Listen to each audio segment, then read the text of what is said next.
Assalamualaikum warahmatullahi wabarakatuh. Perkenalkan, nama saya Faradila. Di sini saya akan menjelaskan materi tentang larangan perbuatan zina. Sebelum kita masuk pada materi larangan perbuatan zina, kita lihat dulu tujuan pembelajarannya. Yang pertama, peserta didik mampu memahami pengertian zina. Yang kedua, peserta didik mampu memahami hukum dari zina itu sendiri. Yang ketiga, peserta didik mampu melihat macam-macam zina. Yang keempat, mampu memahami hukuman bagi yang melakukan zina. Yang kelima, peserta didik mampu memahami hukuman bagi yang menuduh zina. Yang terakhir, yang keenam, peserta didik mampu memahami dampak negatif dari perbuatan zina. Materi yang pertama yaitu larangan perbuatan zina. Perbuatan zina merupakan dosa besar dalam Islam yang membawa banyak konsekuensi negatif bagi individu, masyarakat, dan materi ini akan membahas tentang pengertian, hukum, kategori, hukuman, dan dampak, dan pentingnya menjauhi zina. Yang pertama, kita masuk pada tujuan pembelajaran pengertian zina. Zina adalah perbuatan hubungan seksual yang dilakukan oleh seseorang yang tidak terikat hubungan pernikahan yang sah menurut syariat Islam. Zina termasuk pada suatu dosa besar dalam Islam karena melanggar batas-batas yang ditetapkan oleh Allah Subhanahu wa taala dan memiliki dampak negatif baik untuk diri kita sendiri, sosial, maupun moral kita. Baik, kita lanjut pada tujuan pembelajaran yang kedua yaitu hukum daripada zina. Zina merupakan perbuatan yang sangat haram dan sangat dilarang dalam Islam, yang diharamkan oleh Allah Subhanahu wa taala. Hukuman daripada zina ini adalah dosa besar yang dihukum secara syariat yang terdapat dalam Quran Surah Al-Isra ayat 32 dan Quran Surat An-Nur ayat 2. Larangan untuk berbuat zina merupakan perbuatan yang haram, dilarang oleh Al-Quran dan dilarang oleh hadis.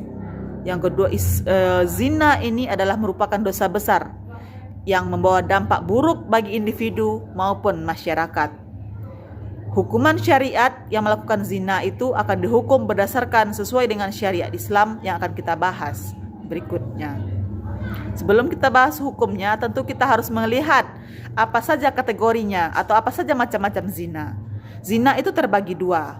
Yang pertama ada zina muhsan dan ada zina ghairu muhsan. Zina muhsan adalah perilaku zina yang dilakukan oleh laki-laki atau perempuan yang sudah menikah atau dalam pernikahan. Yang kedua adalah zina ghairu muhsan. Zina ghairu muhsan adalah perilaku zina yang dilakukan oleh laki-laki atau perempuan yang masih lajang atau belum pernah menikah. Maka kita masuk pada tujuan pembelajaran yang berikutnya, hukuman bagi pezina. Apa sih hukuman yang kita dapatkan kalau kita melakukan zina? Nah, dia. Hukuman zina yang pertama, zina muhsan tadi sudah kita pahami bahwa zina muhsan adalah zina yang dilakukan oleh laki-laki atau perempuan yang sudah menikah atau dalam pernikahan. Maka hukumannya adalah dirajam. Dirajam itu diapakan? Dirajam itu adalah dikuburkan hidup-hidup, yang keluar hanya kepalanya saja. Maka kepala yang keluar itu dilempari dengan batu sampai mati. Itu dia hukuman bagi yang pezina muhsan. Pezina yang sudah menikah hukumannya ada dirajam. Hukuman yang kedua untuk pezina ghairu muhsan. Pezina ghairu muhsan adalah pezina yang dilakukan oleh laki-laki atau perempuan yang masih lajang atau belum menikah atau belum pernah menikah. Maka hukumannya adalah didera atau dicambuk sebanyak 100 kali dan diasingkan selama satu tahun. Bagi yang masih lajang atau pezina ghairu muhsan, maka hukumannya adalah dirajam atau didera sebanyak 100 kali dan diasingkan selama 1 tahun. Nah, di sini Ibu tanya, bolehkah kita menuduh zina? Nah, bagi yang menuduh zina maka ada hukumannya. Di sini kita jelaskan hukuman bagi yang menuduh zina jika zinanya itu tidak terbukti. Orang yang menuduh melakukan zina tanpa bukti itu adalah dosa besar. Hukumannya bagi orang yang menuduh zina kemudian tidak terbukti hukumannya, maka orang yang menuduh itulah yang akan didera sebanyak 80 kali. Nah, kalau tidak terbukti tuduhan kita, maka kita yang akan didera sebanyak 80 kali. Ini berlaku baik bagi yang menuduh laki-laki maupun yang menuduh itu perempuan. Sama didera sebanyak 80 kali. Hal ini menunjukkan betapa beratnya dosa menuduh tanpa bukti. Maka kita boleh menuduh orang berzina asalkan memiliki bukti yang kuat. Nah, kita masuk pada materi berikutnya, dampak negatif perbuatan zina. Zina memiliki dampak buruk secara fisik, mental, sosial maupun spiritual. Yang pertama, dampak negatifnya jika kita melakukan zina yang adalah nasab anak menjadi tidak jelas atau nasabnya tidak bisa diberikan kepada ayahnya. Nasab ini artinya keturunan. Jadi anak hasil zina itu tidak berhak mendapatkan nasabnya dari ayah. Atau tidak boleh dinasabkan kepada ayahnya. Yang kedua, anak hasil zina itu dia tidak berhak mendapatkan harta warisan. Jika kedua orang tuanya adalah orang yang berada atau memiliki uang banyak, jika meninggal nanti, maka anak hasil zina ini tidak berhak dia untuk mendapatkan harta warisan. Yang berikut dampak negatifnya adalah orang yang melakukan zina, dia akan bisa tertular oleh penyakit menular seperti HIV/AIDS yang sering kita kenal atau kita dengar. Maka hindarilah zina jika tidak mau terkena penyakit menular. Yang keempat, dampak negatif dari perbuatan zina ini bisa berupa kecemasan yang berlebihan atau depresi. Sehingga orang melakukan zina, dirinya selalu merasa was-was, merasa ketakutan, merasakan cemas, dan hingga bisa menyebabkan depresi pada dirinya. Ini bagi pelaku zina. Yang kelima, rusaknya hubungan keluarga.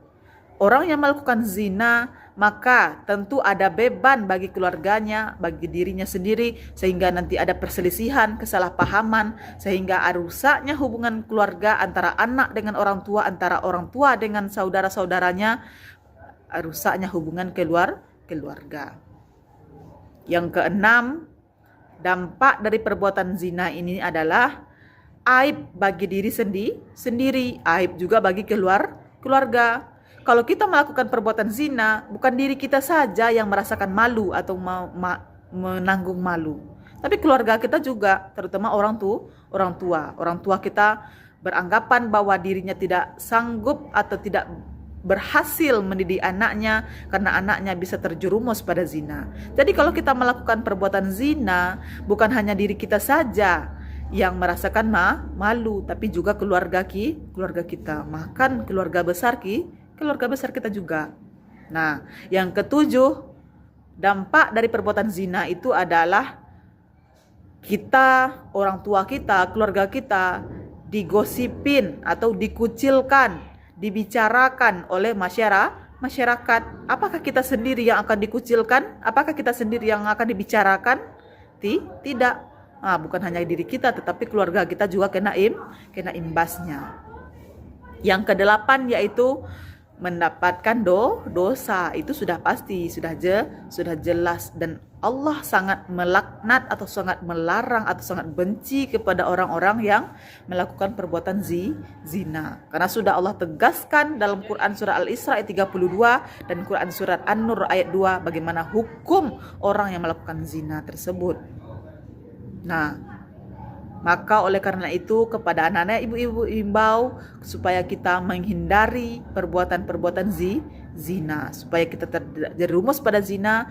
Dalam Quran surah Al-Isra ayat 32 dijelaskan, untuk mendekati saja sudah dilarang, apalagi untuk melakukannya. Nah, di sini materi kita sudah selesai. Sebelum kita selesaikan, kita bahas sedikit penutupnya. Pentingnya menjauhi zina. Menjauhi zina merupakan kewajiban bagi kita setiap umat muslim, menjaga kesucian diri, menjaga kehormatan diri, bukan kehormatan diri kita saja, tetapi juga kehormatan pada keluarga kita. Sangat penting untuk mencapai kebahagiaan dunia dan akhirat. Nah, menjaga kesucian, menjauhi diri daripada zina, menjaga kehormatan keluarga, menjaga kehormatan diri kita terutama. Yang kedua, menjaga keharmonisan keluarga agar kita menjauhi zina, agar kita terhindar dari zina, maka ciptakanlah keluarga yang harmonis sehingga anak-anak kita tidak mencari kebahagiaan di luar, sehingga kita ciptakan pembelajaran harmonis, jadi anak-anak kita mendapatkan kasih sayang dan pengawasan yang baik dari kita keluarga. Yang berikutnya, kesenangan. Menjauhi zina mendatangkan keridhaan kepada Allah.